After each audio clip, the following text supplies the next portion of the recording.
neseniai atradau citatą, kuri dabar man labai patinka.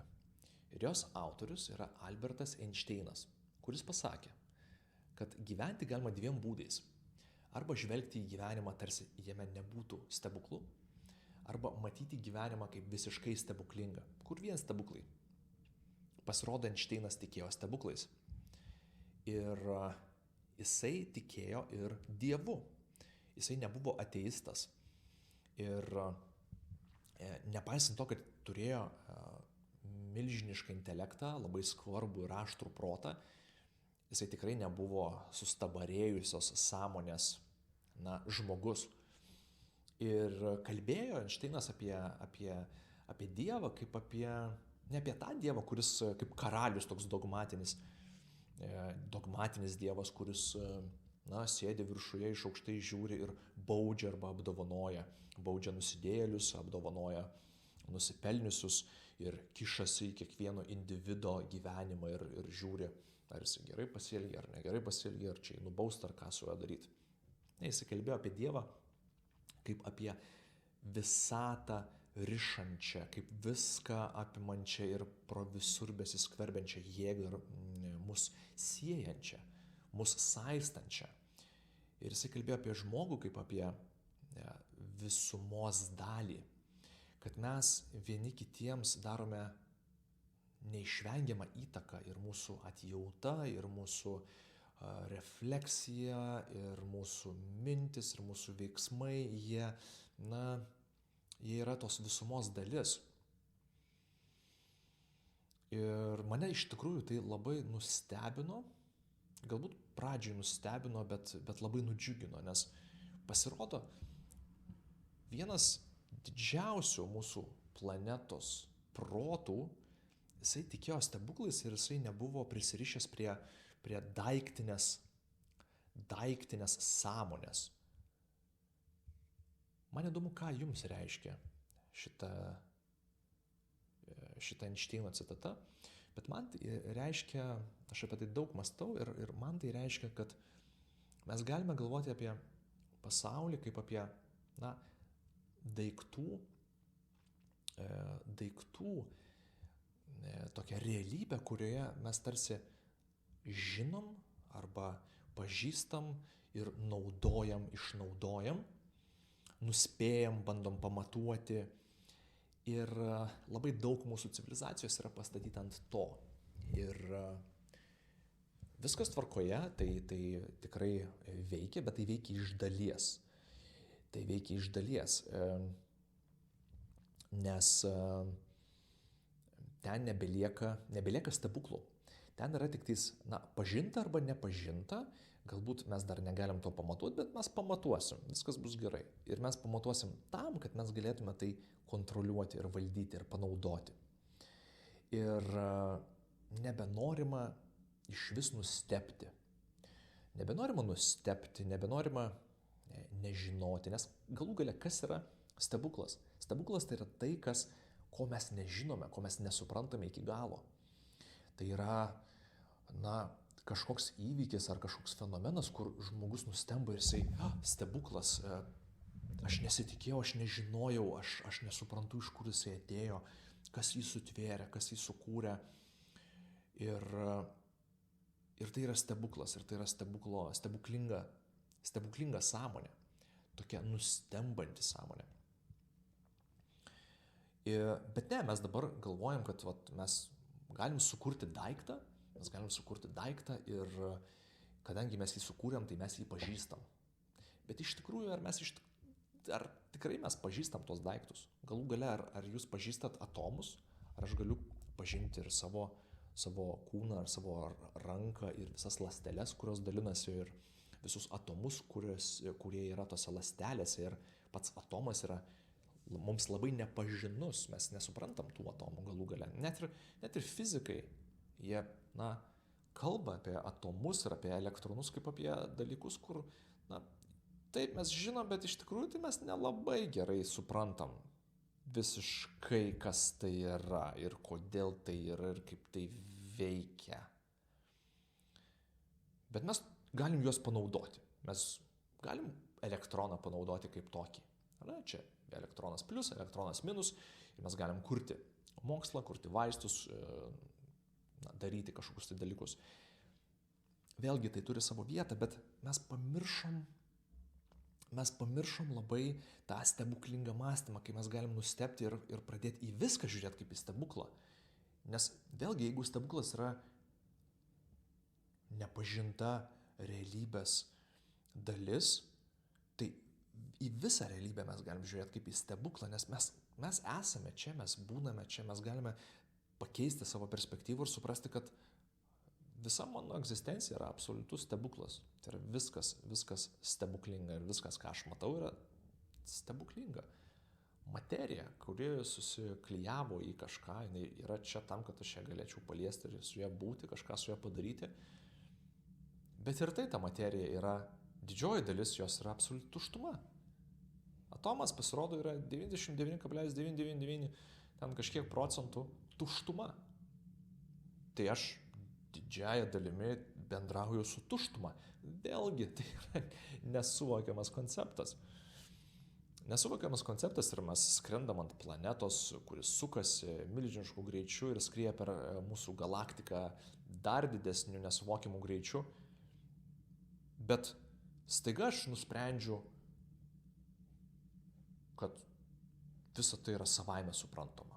Tai yra savaime suprantama. Anoks čia stebuklas. Fizikai viską labai gerai apskaičiavo ir įrodė.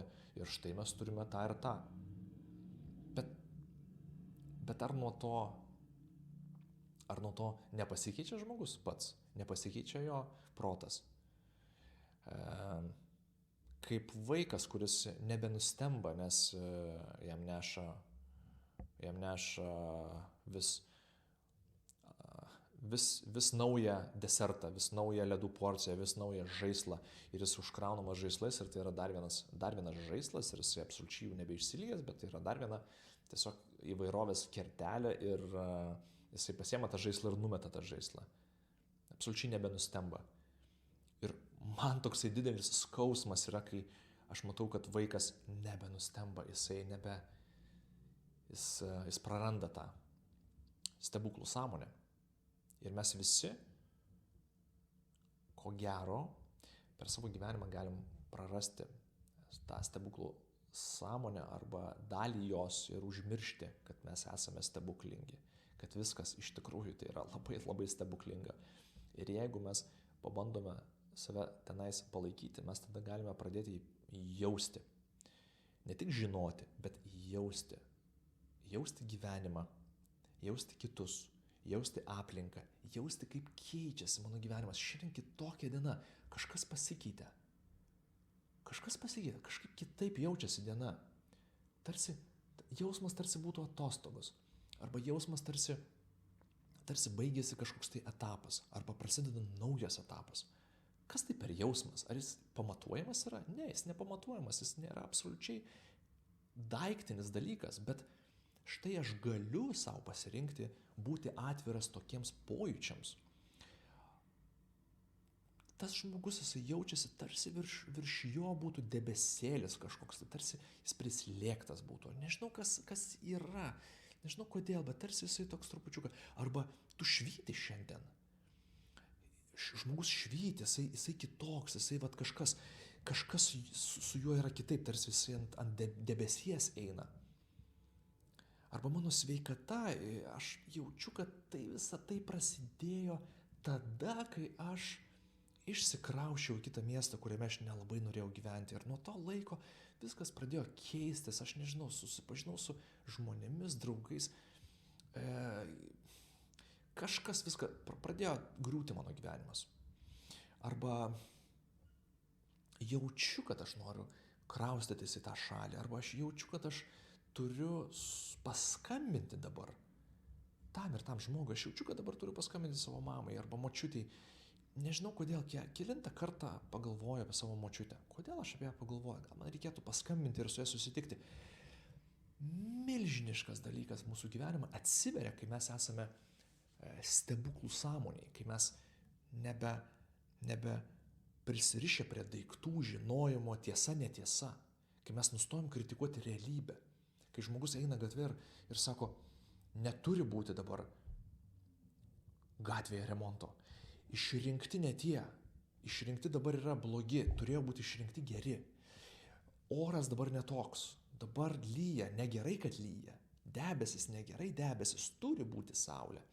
Žmogus tampa nuosprendžių dalintojas. Jisai nusprendžia, kokia ta realybė turi būti. Jisai nusprendžia, jisai pradeda kritikuoti tikrovę, jisai pradeda kritikuoti galų gale Dievą.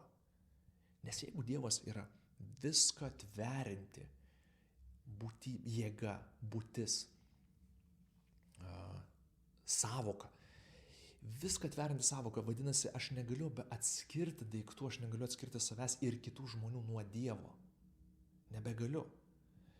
Ir ar aš tikrai esu garantuotas, kad aš žinau, kaip turi būti, kas neturi būti, o kas turi būti, kokia ta realybė turi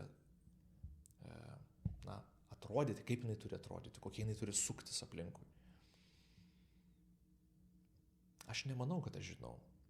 Bet jeigu aš pradėčiau klausytis ir pradėčiau galvoti ir pradėčiau jausti, galbūt aš išgirščiau tą kuždesį, tą Dievo kuždesį, kuris kalba su mumis subtiliau, gerokai subtiliau. Kokia ta kalba yra Dievo?